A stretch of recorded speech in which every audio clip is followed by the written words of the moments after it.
Let's take a look at this 2026 ATC Rome 550 loaded with tons of great features. This all-aluminum build has a 9,990-pound GVWR, weighing in at about 4,400 pounds. That gives you just about 5,500 pounds of payload capacity. This trailer is 8.5 feet wide by 24 feet long with a 7-foot interior height. Underneath, you've got two 5,200-pound torsion axles with electric brakes, a 56-inch extended tongue with storage, a premium side escape door, and radial tires on aluminum rims. Around back, there's a 4,000-pound ramp door with a 60-inch transition flap built for those vehicles with extremely low clearance. Inside, you've got the LifeTrack modular tie-down system, smooth aluminum walls, climate control, 50 amp power, cabinets, a workbench, interior and exterior outlets, and so much more. This Rome 550 is just one example of countless ways you can build this model to fit your exact needs. ATC LifeTrack offers endless customizations. So that's a quick look at the Rome 550. If you're checking out rigs like this, hit that subscribe button and we've got plenty more trailers to talk about.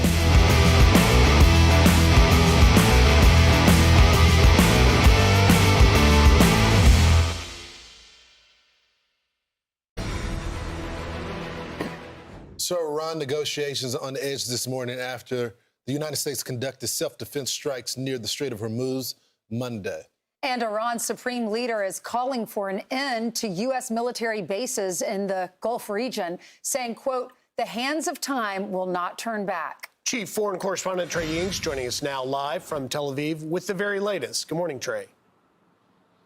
Yeah, hey guys, good morning. Overnight, the United States conducted airstrikes against southern Iran near the Strait of Hormuz. CENTCOM says these strikes were defensive in nature and went after mine-laying vessels along with a surface-to-air missile position. These were the first U.S. strikes that have targeted Iran since early May. A spokesperson for Iran's armed forces said any new aggression will be met with a far more severe response. The strikes come amid the backdrop of ongoing diplomatic efforts to reach an agreement between Iran and the United States. Overnight, President Trump laid out a condition that he has, saying on Truth Social, the enriched uranium nuclear dust will either be immediately turned over to the United States to be brought home and destroyed, or preferably in conjunction and coordination with the Islamic Republic of Iran, destroyed in place or at another acceptable location with the Atomic Energy Commission or its equivalent being witness to this process and event. Thank you for your attention to this matter.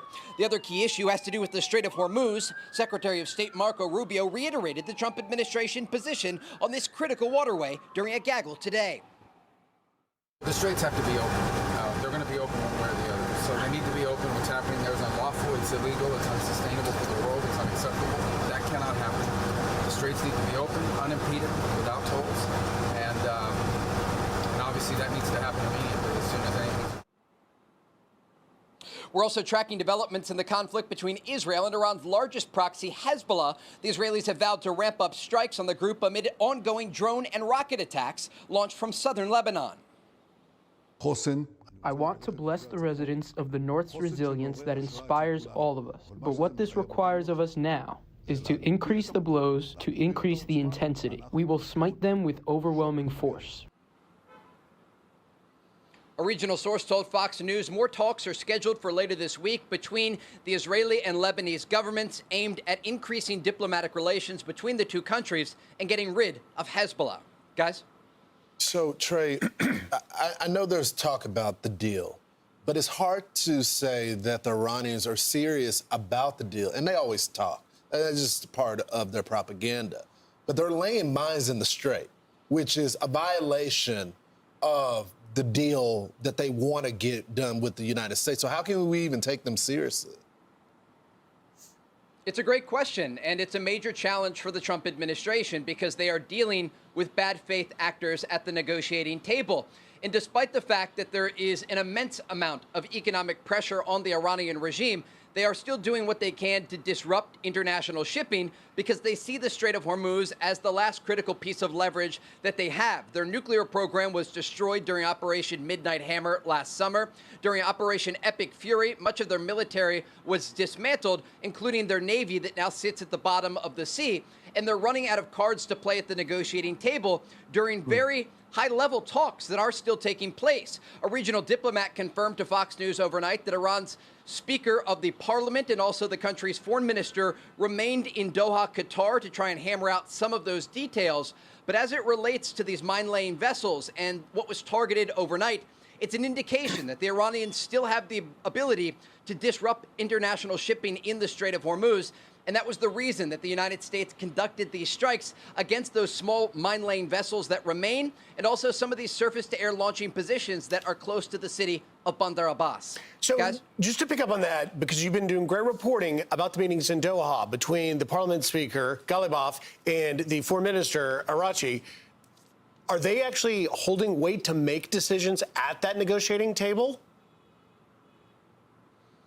So they're doing a couple things here. They are polishing the details as it relates to the Strait of Hormuz and also Iran's highly enriched uranium that President Trump made very clear overnight must be exported from Iranian territory. He's not going to allow this material to stay inside of Iran that would give the Iranians a path to a nuclear weapon.